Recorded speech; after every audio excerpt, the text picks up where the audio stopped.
The College Football Playoff Committee, God bless them, they're going to wait till Tuesday to give you their rankings. We're not doing that. We're giving you our rankings right now, our Nothing But Ball rankings through 13 weeks of the college football season. That sucks. Only one more week of regular season college football hurts my heart just a little bit.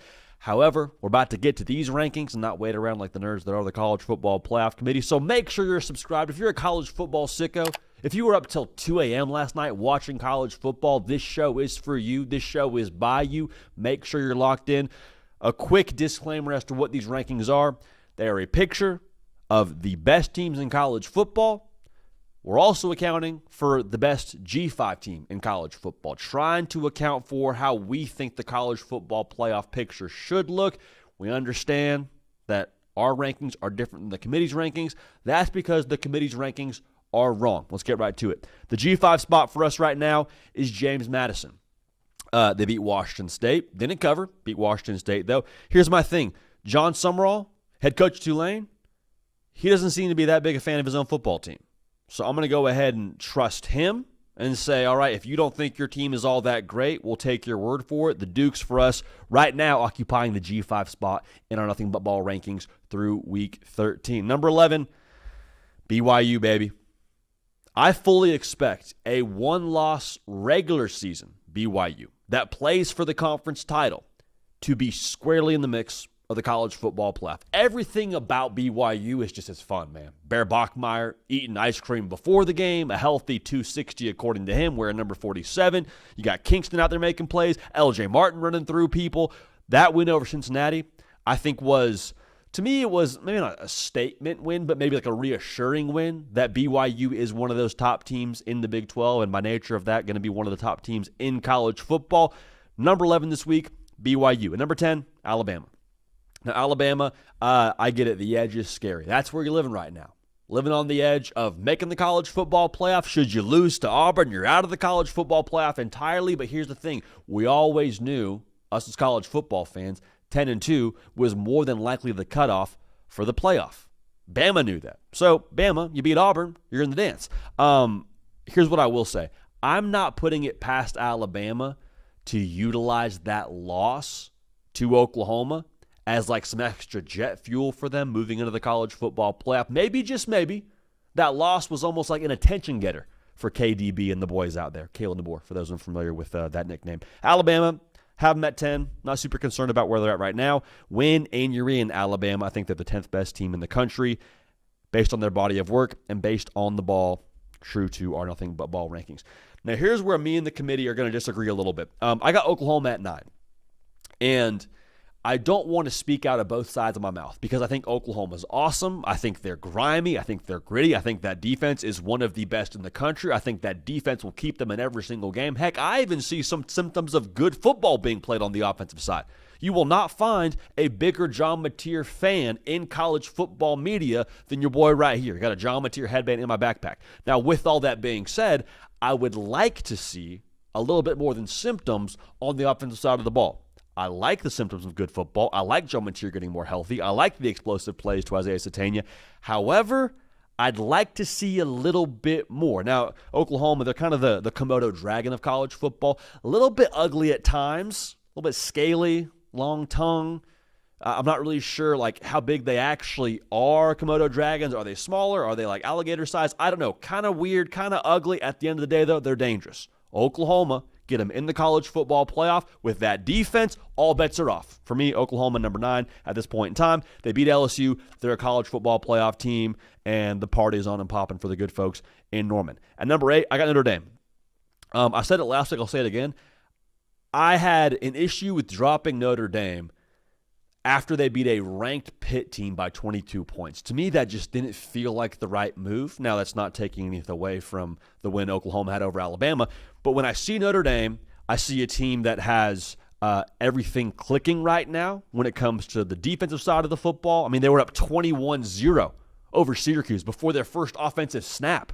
I should tell you what they're doing on that side of the football. CJ Carr, I think he's operating at a really comprehensive level within this offense. Jeremiah Love, like 8 carries for $170. He's ridiculous. I think there's very few weaknesses within Notre Dame. So if you want to dock them for the losses, more power to you. I think when you zoom out and look at what Notre Dame's done this year, their losses actually point to them being a really good football team, as do their wins. But, I mean, you play A&M to a point, who's the number 3 team in college football, according to the committee, and then you play Miami really tight, the first game of the season, and Miami, say what you want. They're kind of floating around this top 12 right now and making a case to be in this college football playoff as an at-large bid. Here's what I'll say. Notre Dame, they're on a mission right now. Anytime you score 70 points on anybody, you're on a mission. You got a point to prove. And the fact they're able to turn it on that way, I think they should be considered one of the top teams in college football. That's why I got them at number 8. I think anywhere below number 8 is probably a touch too low. That's just my take on this. Now, we got some movement here. This is not me dropping Ole Miss, having them at 7, but I think they have been jumped by some other teams here. We'll get to that in a second. Ole Miss, 6 last week. Dropped to 7 this week. JD, we were on a bye. I understand. No, you weren't fired on your day off, just kind of the way this whole thing went. This is also not a Lane Kiffin take in the sense that, he's looking at other jobs, therefore we're going to drop Ole Miss. The committee may do that if Ole Miss is without their head coach for the college football playoff run. That's not the discussion I want to have. I think Ole Miss can play with anybody. I think Trinidad Chambliss is one of the best quarterbacks in the SEC, potentially college football. I think Keywan Lacey is one of the most underrated players in college football. I think the defense is really freaking good. I have nothing negative to say about Ole Miss. The reason why I have Ole Miss at 7 is strictly because I have Oregon at 6. I just think everyone's far too low on the Ducks, man. The win that Oregon had over USC yesterday is proof to what we already kind of believed about the Ducks on this side of things.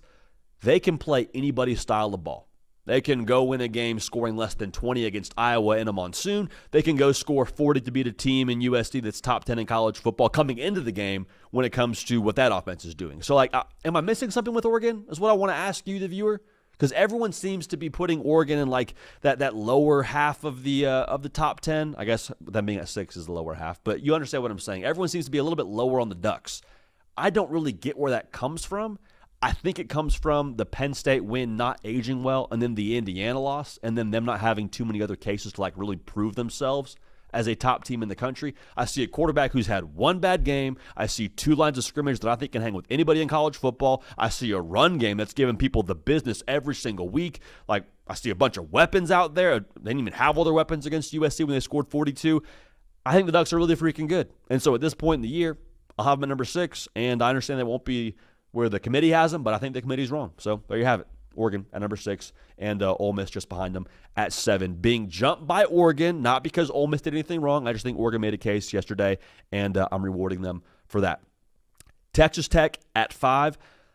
I'm really interested to see how the discussion around Texas Tech evolves leading up to and into the college football playoff. Because same thing I said about BYU, I feel the same way about Texas Tech. If Texas Tech gets to the conference title game and loses that conference title game as a one-loss regular season team, I don't think they'll be out, is my own opinion on this.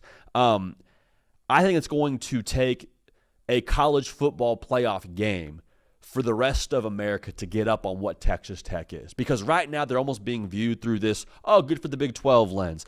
Good for Texas Tech and what they've been previously. Good for them going to the portal and being competitive this year and kind of, boosting themselves into that top 10 range. I think people just think they're a fun story right now.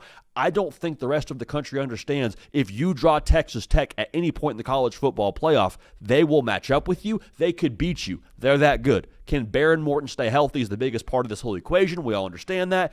If he can be at a good enough health level for the college football playoff to where you're not worrying about him being mobile enough against some of these better front sevens, Texas Tech's going to beat somebody. I'll just say that. Texas Tech is going to beat somebody and at the very least be a tough out for somebody. We'll leave it at that. Georgia at number 4. They are, I think, trending the most upward of anyone in the country right now. Gunnar Stockton's a baller. I mean, there's no real game to talk about with them having taken Charlotte out to the woodshed yesterday. But just Georgia, true to Kirby Smart form, getting hot at the right time, seeming to settle in on the defensive side at the right time. Gunnar Stockton can win a quarterback duel for you. I don't know if you felt that way last year with Carson Beck tied for the SEC lead in picks. You got a dude right now running the offense who can run himself, a run game supporting him, weapons that are supporting him, like the supporting cast and the quarterback, I think are both better at Georgia this year. And I'll tell you what, man, Georgia right now feels like they're about to go on a run. I'll just leave it at that. Indiana at 3. Another disagreement with the committee here. The committee will probably have Indiana at 2. That's more than fine. I feel like I run out of things to say about Indiana. That's interesting or intriguing. And that's not really what the segment is for, is to be overly interesting or to generate conversation. We're just telling you what we think. Indiana at 3 is more of a testament to who I have ahead of them than Indiana themselves. I think in some ways, it's a good thing to be boring this time of year. Indiana's a college football playoff lock. They have a top 10 draft pick at quarterback. They have a bunch of receivers that can go make freaking plays. They got a ton of juice on the offensive side of the football. The defense is phenomenal. There's not a lot of question marks around Indiana right now.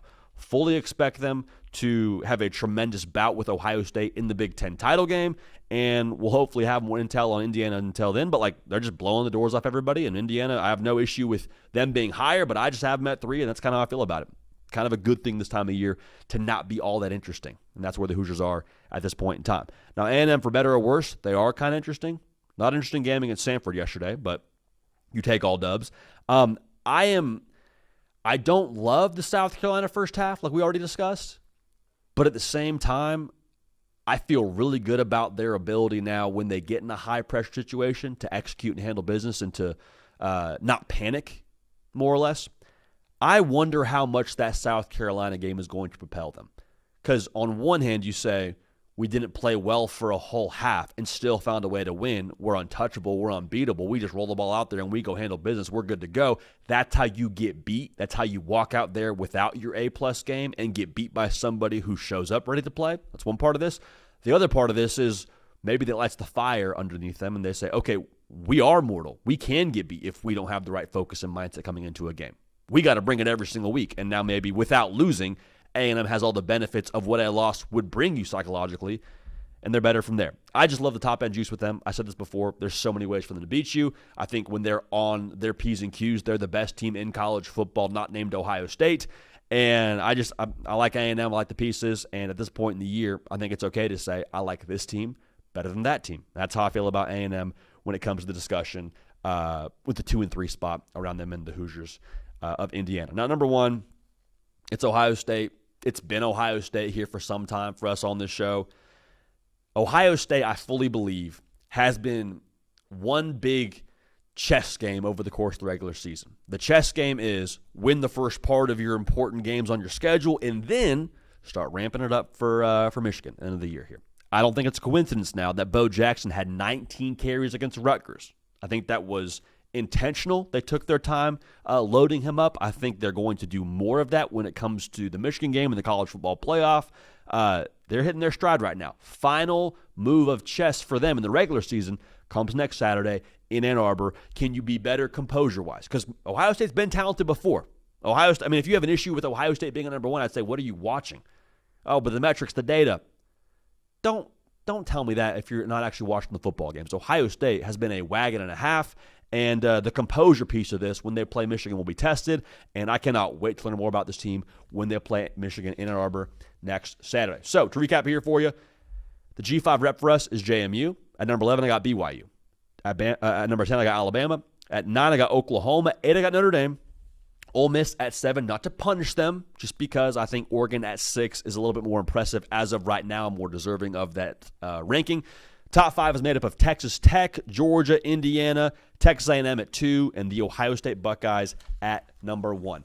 Let me know your thoughts, complaints, revisions in the comment section below.